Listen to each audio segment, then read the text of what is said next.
What's up guys, my name is Ace, and today we're going to be comparing the Frag Grenade versus the Sticky Grenade in CoD World War II. This is a very common question that I get asked: which one of these ones should you use, what are the pros and cons of each? So today we're going to be breaking them down in great detail. So first up, one thing I wanted to explain with both of these grenades in this game is the indicators when one is thrown at you.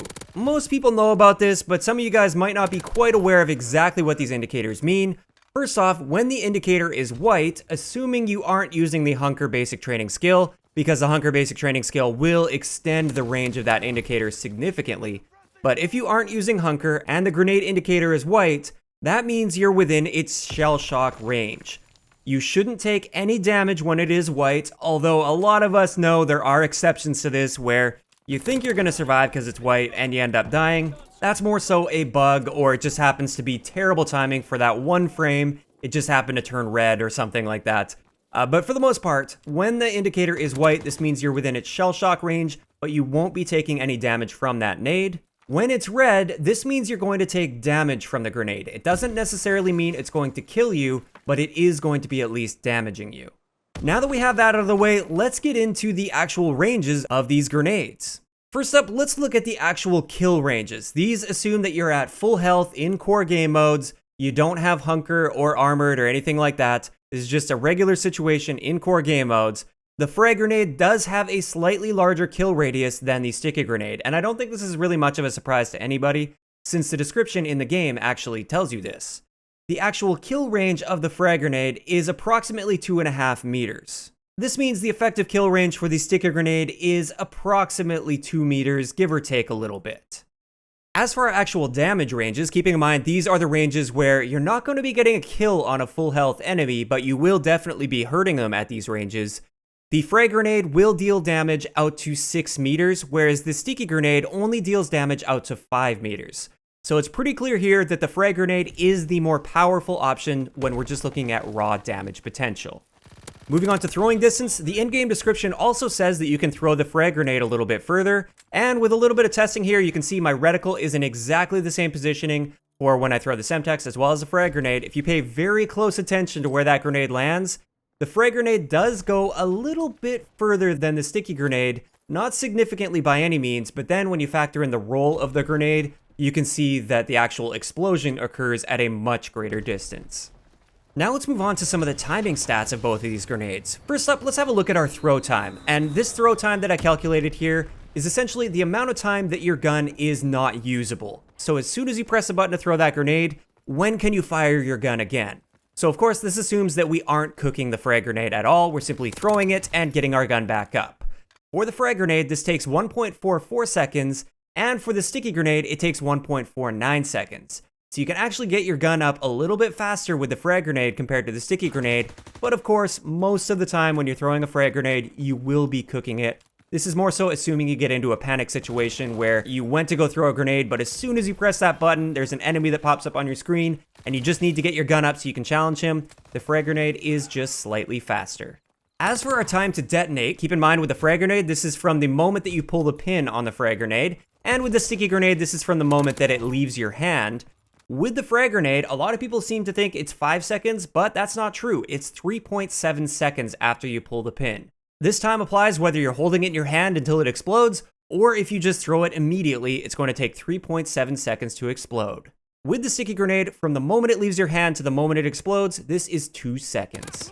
Now let's move on to some of the individual characteristics of each of these grenades. The Frag Grenade, of course, can be cooked, and this is very advantageous in a lot of situations because if you cook a grenade, you can time it just right so that the enemy has no time whatsoever to react to that grenade.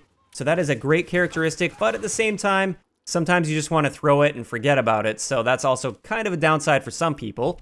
One of the downsides of a Frag Grenade is it can be thrown back, and if the enemy is using Hunker, it will actually reset that fuse, so you can throw a grenade and then the enemy can just basically nullify that grenade by picking it up and throwing it back at you, which can in fact be deadly to you.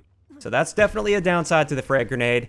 And also with the Frag Grenade, it will roll. It doesn't stick like a Sticky Grenade. It will roll after it lands. Sometimes this is good. You get those enemy-seeking ones that apparently just follow an enemy around a corner, and that's really frustrating to die to, but sometimes you get lucky with that. And other times you get unlucky and it will actually roll away from an enemy or away from your intended target. So that one I wouldn't necessarily call a pro or a con, it's more so just a characteristic that sometimes helps and sometimes hurts you. As for the sticky grenade, obviously it can't be cooked, so you can literally hold this in your hand forever, it will never explode, unlike the frag grenade, and this means you lose that potential of cooking a grenade and having it land in an enemy's face without giving him any time whatsoever to react to that grenade.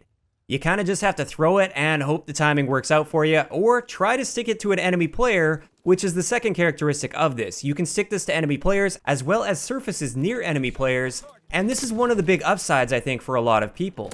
First up, obviously, if you stick it to a player, 99% of the time you will be getting the kill. Sometimes somebody will steal the kill from you, and there's also a rare bug that occurs where you stick an enemy player, and I think they can like stick their head into a wall or something, and we've seen this in the past with Call of Duty, and it will actually protect them from that grenade. But any other time, if you stick an enemy player, they are definitely doomed to be dead no matter what. So that is definitely an upside compared to the frag grenade, because with a frag grenade, you could bounce it off their head and they could still run away and get out of the range in time. And this also applies to surfaces. If you want to put it in a perfect position, you know exactly where you want that grenade to go, it's definitely a big upside to be able to stick that to that position and not have it roll away from you unpredictably. It sticks exactly where you want it to be, it's much more precise, and therefore I see that as a pretty big upside. One of the downsides, however, to having a sticky grenade and having it stick to surfaces is sometimes you hit something that's unintended, or you would like it to roll past something, and it sticks before your intended target, and it's a little bit frustrating when that occurs.